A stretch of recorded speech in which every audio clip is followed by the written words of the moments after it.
Bonjour à tous, nous sommes le dimanche 7 décembre et je reviens pour un épisode de mes vieilles pépites de ma bibliothèque.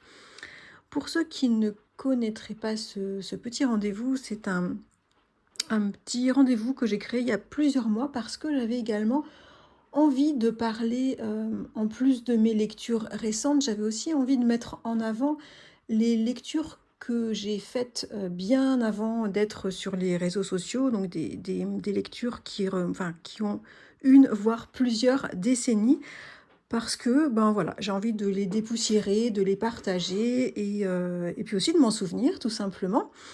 Donc, ce dimanche, c'est le 5e rendez-vous de ces vieilles pépites de ma bibliothèque. Je vais vous parler de 2 romans, lus un dans les années 2010, l'autre dans les années 2000 et ce sera deux romans américains.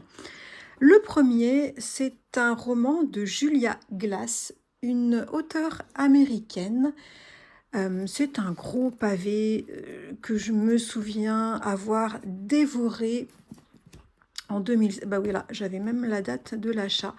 En 2016, il s'agit d'une saga familiale et amicale qui m'avait complètement emportée. Alors l'histoire se déroule, au tout début des années 2000. Le personnage principal, c'est Greenie, qui est pâtissière à New York. En fait, de mémoire, elle a un petit laboratoire dans un sous-sol à Greenwich, il me semble, Greenwich Village. Et elle est très très douée en pâtisserie et elle confectionne des pâtisseries et des gâteaux pour les restaurants ou les traiteurs de la ville. Donc déjà, moi, ce qui m'avait beaucoup plu, déjà, il y a la personnalité de Greenie et en plus, il y a beaucoup de saveurs, il y a énormément de recettes. Elle cuisine voilà, des gâteaux qui, voilà, ça met l'eau à la bouche, tout simplement. Donc voilà, on suit Greenie dans son quotidien de pâtissière et elle va recevoir une proposition pour un poste de prestige au Nouveau-Mexique, puisqu'il s'agit, alors c'est par le biais de relations qu'on lui propose ce poste, il s'agit de devenir chef de cuisine pour le gouverneur du Nouveau-Mexique, donc à quelques heures d'avion de chez elle et aussi à quelques heures du coup de sa maison, de son mari et de leur fils. Alors je ne spoil rien parce que c'est annoncé dès le début, Greenie va accepter cette opportunité parce que déjà c'est vraiment une très très belle opportunité professionnelle, mais aussi parce que c'est un peu compliqué avec son mari, ça va pas très bien avec son mari, qui est médecin, qui a des tendances un peu dépressives, qui critique tout, qui est très très bougon, qui voit tout en noir dans la vie. Elle a du mal à le tenir à bout de bras et voilà, il est assez lourd à soutenir. Donc elle va faire le choix de partir et eh bien ça va évidemment bouleverser toute sa vie, personnelle, familiale et en fait ce roman, on va suivre en alternance des tranches de vie de Greenie dans sa nouvelle vie au Nouveau-Mexique, donc au service de ce gouverneur. On va suivre également le lien qu'elle va entretenir avec ce gouverneur pardon, qui est une personne de mémoire très très sympathique.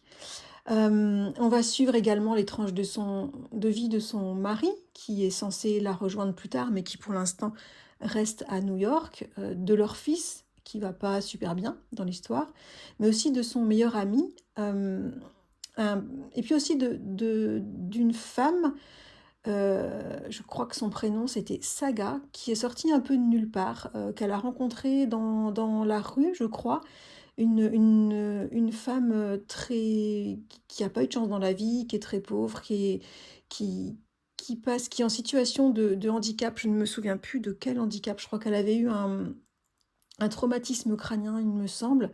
En tout cas, quelqu'un qui est hyper gentil et hyper engagé pour sauver aussi les animaux abandonnés. Quelqu'un de très touchant que Greenie, avec qui Greenie va devenir très très amie. J'avais été touchée par tous ces personnages. Julia Glass, j'avais beaucoup aimé sa façon de faire ressortir la personnalité, la sensibilité de ces personnages. La vie de Grigny était vraiment très intéressante à découvrir. J'avais aimé son investissement dans son nouveau poste et aussi elle essayait de faire au mieux pour maintenir sa vie familiale malgré ses choix. Voilà, on la découvre s'ouvrir lentement à elle-même, développer de nouveaux liens, voilà, elle se découvre et c'était super intéressant cette transition de vie personnelle. Ce qui était aussi intéressant, c'était de suivre l'évolution de ceux qui sont restés à New York et de voir comment ils vont pouvoir se maintenir, f- enfin déjà se maintenir personnellement, maintenir le lien entre eux, et puis comment ils vont voilà, se dépatouiller sans Grigny qu'en fait, qui gérait quand même beaucoup, beaucoup de choses dans leur vie. Alors, un événement va se passer, je ne dis pas quoi, un événement de l'histoire mondiale contemporaine qui va faire exploser toute cette histoire. Moi, je ne m'y attendais pas du tout et c'est ce qui a rendu le roman encore plus passionnant, voire même subjugant. Ça va faire revoir tous ses projets à Grigny. Et cet événement va en fait donner tout son sens au titre du roman, Refaire le monde. Voilà, j'en dis pas plus pour pas spoiler, mais j'avais vraiment adoré me faire surprendre comme cela par l'auteur vers la moitié du livre. Et en fait, très subtilement, grâce à cet événement, elle nous fait passer d'un truc un peu feel good, mais pour autant tout de même profond et complexe, à un truc carrément dramatique, euh, en lien avec un événement historique et un événement qui va bouleverser énormément de vies. Alors, je me souviens d'une écriture très limpide et douce, donc ça j'avais aimé aussi, en plus de tous les personnages que j'avais aimés. J'avais aimé aussi les petites touches d'humour, voilà, c'était assez fin dans l'humour de Julia Glass, avec un petit peu d'ironie, mais très tendre et très fine.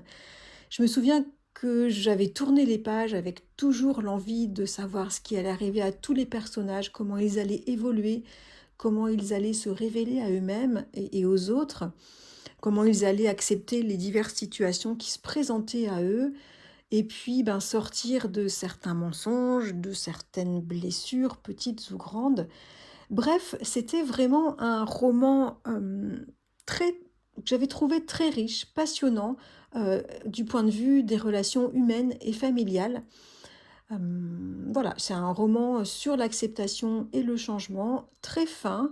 Et du coup, d'en reparler me donne vraiment envie de lire d'autres romans de Julia Glass. C'était le seul que j'ai lu de l'auteur. Je crois que déjà en septembre 2016, quand je l'avais lu, je m'étais dit que je devais lire absolument d'autres titres de l'auteur parce que j'avais aimé sa plume, son univers, ses personnages, mais je n'ai rien lu d'autre d'elle. Donc il est vraiment temps que je me trouve ces autres romans en livre de poche d'occasion. Ça doit pas être trop difficile à trouver.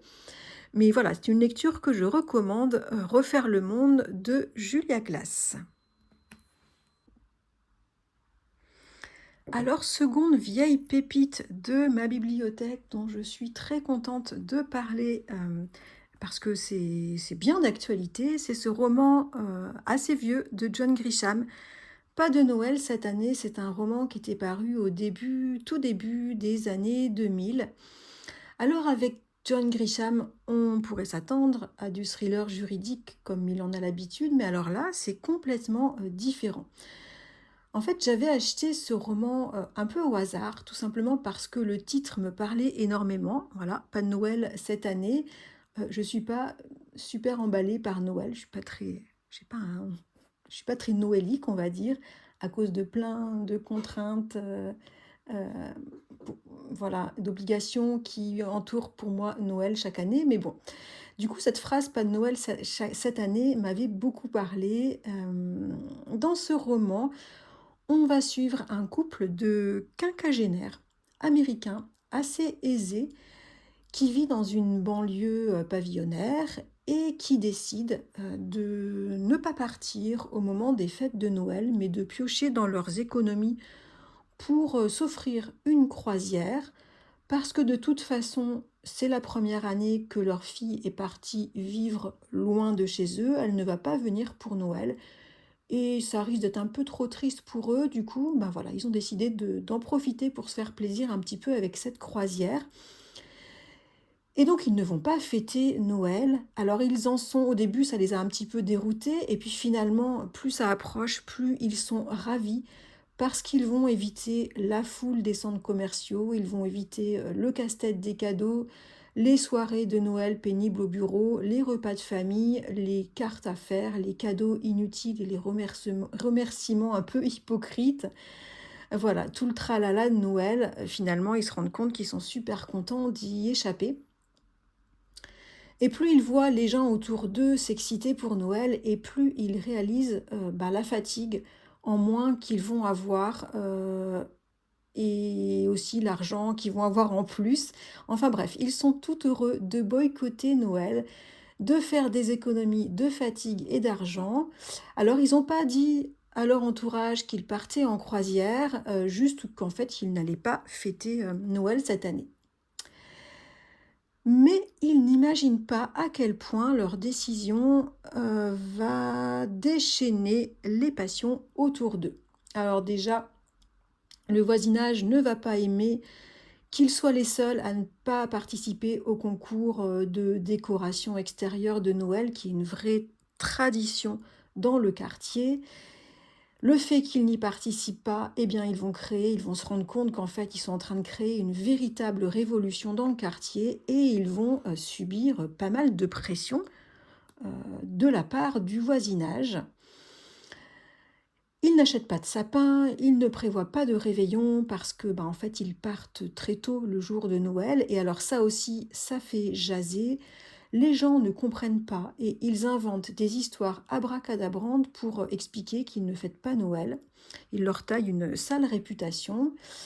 Et finalement, ils se rendent compte que ne pas fêter Noël est quand même beaucoup plus compliqué que ce qu'ils avaient imaginé. Ils vont se retrouver, plus on avance dans le roman, et c'est très drôle, de plus en plus isolés. Leur entourage va leur mener une vie assez dure. Ils vont subir des menaces, du harcèlement, voire même des attaques. C'était super drôle, c'était bien mené, avec une plume vraiment mordante. Je me souviens, j'avais bien ri avec ce petit roman qui en fait osait s'attaquer, sous cette forme un peu de vaudeville, qui osait s'attaquer aux conventions de Noël. Il y a des revirements de situation qui arrivent. On se demande même s'ils vont pouvoir partir en douce à leur croisière, parce qu'en fait, il va se passer un événement complètement imprévu qui pourrait bien les faire rester et fêter un peu Noël, mais je n'en dis pas plus. Je vous laisse découvrir si jamais vous avez envie de vous amuser autour d'un petit vaudeville autour de Noël. C'était juste, je me souviens, c'était délicieux. C'est une petite comédie vraiment drôle et ironique sur les conventions et sur les obligations de Noël, et aussi sur la surconsommation, sur tout le marathon de prise de tête qui peut entourer cette fête. Voilà, j'avais beaucoup, beaucoup ri, ça m'avait beaucoup parlé. La plume, elle est mordante, il y avait beaucoup d'événements, ça donnait vraiment un bon rythme au roman, ça se lit très vite, hein. Moi j'ai trouvé qu'il n'y avait pas de longueur, ça, je l'avais lu en quelques heures. Voilà, c'est un livre vraiment drôle qui fait pas mal réfléchir sur les carcans et sur les conventions, et aussi sur l'absurdité parfois dans les consommations. Voilà, c'était drôle et intéressant de façon générale sur la consommation, et pas que sur Noël. Donc je recommande, si vous avez envie de lire un texte un peu différent sur Noël et de vous marrer un peu, si c'est un petit peu pesant pour vous parfois Noël, je vous conseille ce roman de John Grisham, Pas de Noël cette année. Voilà pour les vieilles pépites de ma bibliothèque dont je souhaitais parler aujourd'hui. Dites-moi si vous les avez lues, John Grisham, Pas de Noël cette année, ou Julia Glass si vous avez lu Refaire le monde, ou si vous avez lu d'autres titres de cet auteur. Et si vous en avez du coup à me recommander, je suis très très preneuse. Je vous souhaite une bonne fin de dimanche, de belles lectures ou de beaux trucs, quoi que vous fassiez, et je vous dis à très bientôt.